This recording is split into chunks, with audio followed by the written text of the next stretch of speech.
दोस्तों हाणे ही शेड तां लथियूं आहिनि ॿकरियूं ऐं ही टारी आहे।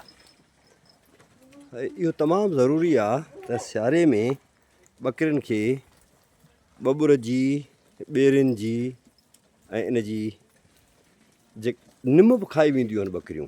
तव्हांजे लाइ इहा हैरानगी जी ॻाल्हि हूंदी त निम बि खाई वेंदियूं आहिनि ॿकरियूं ऐं जेकॾहिं निम खाइनि थियूं त उहा उनजे लाइ तमामु घणी काराइती आहे, छाकाणि त निम हुनजे पेट जे कीड़नि खे ऐं ॿियनि बीमारियुनि खे ख़तमु करे थी।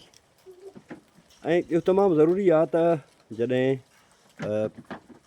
अवां ॿकरियुनि जा खुर वग़ैरह चेक कयो, उन्हनि में निम जो पाणी गरम करे पोइ तव्हां उन निम जे पाणी सां जेकॾहिं धोईंदव त ॿकरियुनि खे को बि बैक्टीरिया वग़ैरह न लॻंदो ऐं ॿकरियूं निहायती सिहतमंद रहंदियूं।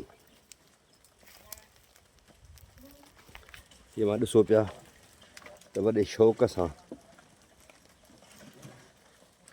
ॿकरियूं खाई रहियूं आहिनि ऐं हीउ चारो ॾाढो हिननि खे सिहतमंद करे थो। हीअ पठूं असां वरितियूं आहिनि।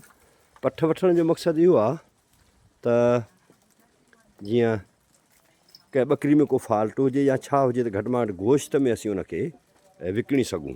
असां अक्सर छा कंदा आहियूं, हिकिड़ी ग़लती कंदा आहियूं त हिकु ॿ तूर ॾिनल ॿकरियूं वञी वठी ईंदा आहियूं ऐं पोइ उन्हनि ॿकरियुनि में को न को फॉल्ट निकिरी पवंदो आहे ऐं फॉल्ट जे नतीजे में पोइ उहे ॿकरियूं असांखे उहा जेका घुर्बल पैदावार आहे कोन ॾेई सघंदियूं आहिनि।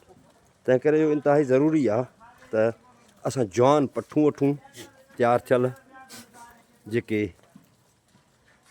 बल्कि अञा बि इहो बहितरु थींदो त जेकॾहिं अभरियूं बि आहिनि त उनजो ख़ैरु आहे, छाकाणि तव्हां चारे सां ॿकरियुनि खे सिहतमंद करे सघो था। अभरियूं ॿकरियूं तव्हांखे बीमार न हुजनि कंहिं बि क़ीमत ते, पर अभरियूं ॿकरियूं तव्हांखे सस्तियूं मिलंदियूं ऐं जॾहिं चारे तयारु कंदव, फर वठणु चाहियो तॾहिं बि वठी सघो था ऐं जेकॾहिं विकिणणु चाहियो त विकिणी बि सघो था, त उहे तव्हांखे तमामु सुठो नाणो ॾींदियूं। ऐं सम्झां थो त ॿकरियुनि जहिड़ो ॿियो को कारोबार थी नथो सघे। ही उहो वधंदड़ माल आहे जेको अव्हांखे लखापति करे सघे थो। ऐं ॿकरियुनि जी जेका उमिरि आहे उहा 12 साल थींदी आहे। 12 साल ॿकरियूं उनजी उमिरि थींदी आहे एवरेज, पर सुठो खाधो आहे, सुठो चारो आहे त 12 सालनि जो मक़सदु इहो थियो त तव्हां घटि में घटि 15 खां 20 तूर ॿकरी खां, हिकिड़ी ॿकरी खां हासिलु करे सघो था। हीउ एॾो मुनाफ़े बख़्श कारोबार आहे जो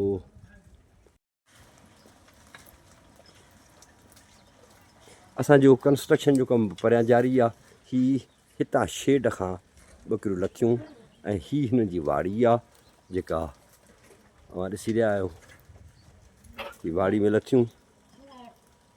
हाणे ही 2-3 कलाक हिते हूंदियूं, घुमंदियूं फिरंदियूं त जीअं हिन जी ॿाकरो जेको माल आहे उहो उनजो वॾे में वॾो कमु इहो आहे त उहो घुमंदो फिरंदो रहे त जीअं हुनजी ग्रोथ सुठे नमूने सां थी सघे। त हाणे ही ॿकरियूं घुमनि फिरनि थियूं ऐं हिन वक़्तु टारी पियूं खाइनि। अञा हिन जी ॿी टारी ईंदी। परियां हिननि जो इहो वर्कशॉप मां ॾिसो पिया साम्हूं, इहा वाड़ी आहे। हिन क़िस्म जी वाड़ी ठाहे छॾिजे त जीअं ॿकरी उन में अचे ऐं ॿाहिरि ॿकरी जेका आहे सा उहा तव्हां जेकॾहिं वण लॻाया आहिनि त पोइ ॿाहिरि ॿकरी न निकिरे।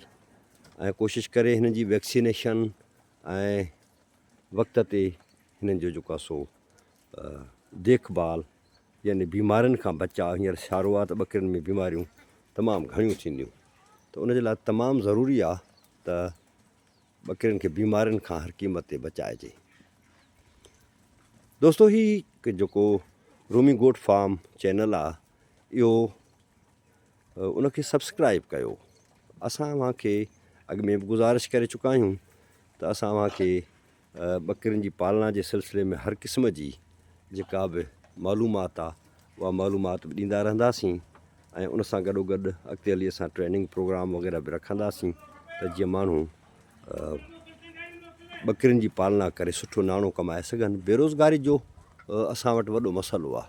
असांजा अक्सर नौजवान पढ़ी ऐं पोइ बेरोज़गार रहनि था। तंहिं करे रूमी गोट फार्म चैनल खे सब्सक्राइब कयो, लाइक कयो, शेयर कयो, कमेंट करे सुवाल पुछो ऐं दोस्तनि ॾांहुं हीअ वीडियो मोकिलियो त जीअं वधि खां वधि माण्हुनि ताईं हीअ वीडियो पहुचे ऐं माण्हू हिन कारोबार ॾांहुं मुतवजा थियनि।